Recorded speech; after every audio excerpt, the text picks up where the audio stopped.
stomach hurts, but it hurts even more when I have a stent because I have Crohn's. I mean, last November I had to have my colon taken out because it was so bad. Crohn's disease and ulcerative colitis are what we call inflammatory bowel diseases. Most common symptoms are abdominal pain, diarrhea, some cases blood in the stool, weight loss. They're eating and losing weight because their GI tract is so inflamed that they're not absorbing nutrients. If you don't have the disease, it's very difficult to explain to somebody what you're feeling inside, not only physically but emotionally. They think that you're gross because you're pooping all the time. First thing I do when I go anywhere that I've never been before is scout out where's the restroom. It's really hard to fit in, going to a sleepover, going diarrhea in my bed is something I have to worry about. While they look mostly healthy on the outside, their insides are just attacking themselves. Unfortunately, we have no idea exactly what causes IBD. We don't have a cure at this point. Coping until a cure. Brought to you by Mercedes-Benz of Greater Houston.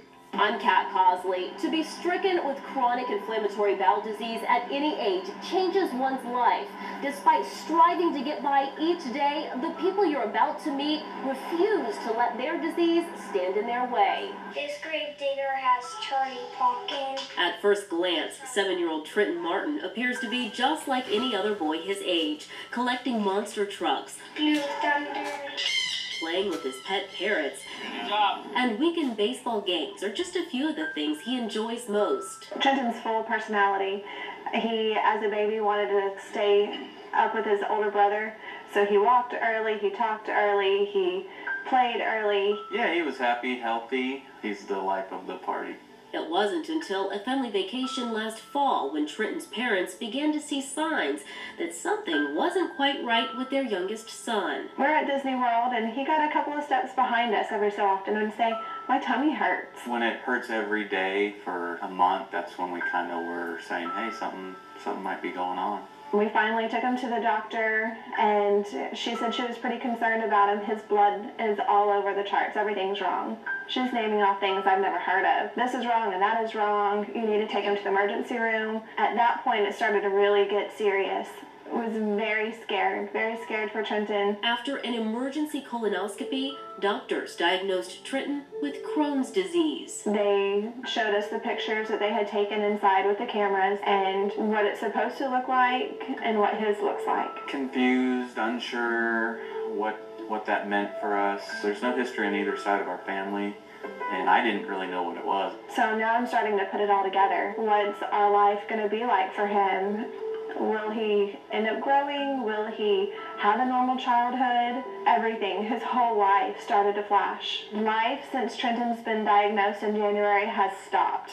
Once full of energy and always on the go, Trenton now struggles to get by each day. He's in a lot of pain. Anything that goes in is going to hurt. Water's going to hurt. There's no eating because anything he would try to eat is going to hurt.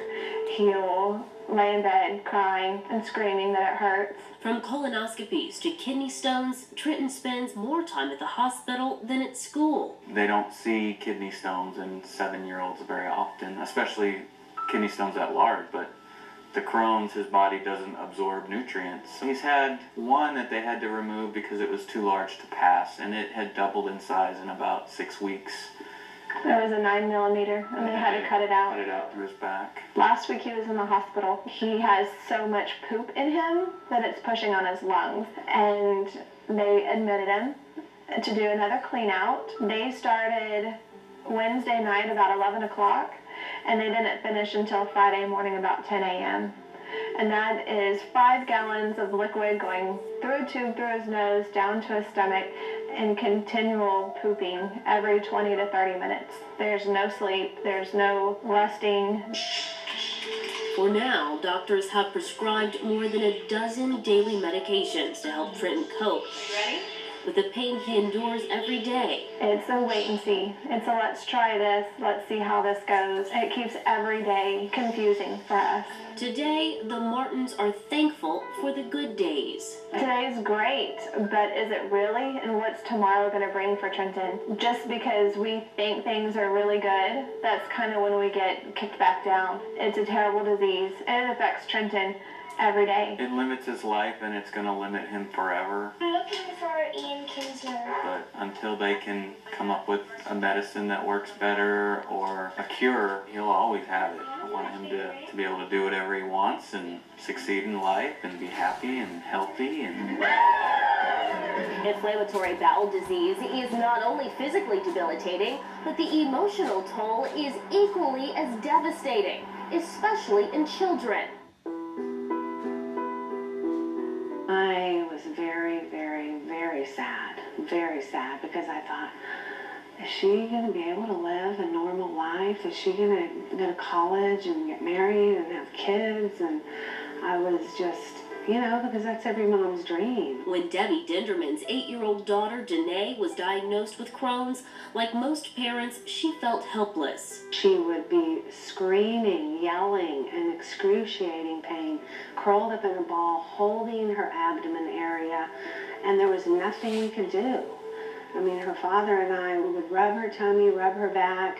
We gave all the medication that was suggested that we give. She's not absorbing any nutrients. She stopped growing. She was just stagnant. The main thing I think was so hurtful was the fact that she didn't look like her peers. You're in high school, you look like you're in 5th grade. My worst days were middle school, and I remember just being super lonely, like coming home and being sad, like realizing that I looked different, compared to other kids. I was really small, frail. It's really hard to fit in, just because going to a sleepover, going diarrhea in my bed is something I have to worry about. So I always make sure to put toilet paper in my, and I always put pillowcases on top of where my butt's gonna be. Like so many other people suffering from IBD, Danae kept silent about her disease. Felt like I was living a double life, nobody knew who I was, and I didn't like that I had to hide everything, and that I had all these things about me that nobody knew, like Sophie. Now a senior in high school, Danae wants to end the embarrassing stigma. She wants people to be aware. This is not something to hide. This is it. This is real. Here's my stuff that I use every night. These are my bags that I put on there. This is the Peptamin. So every night I just grab the bag, open it, hang it on here, and I grab the Peptamin.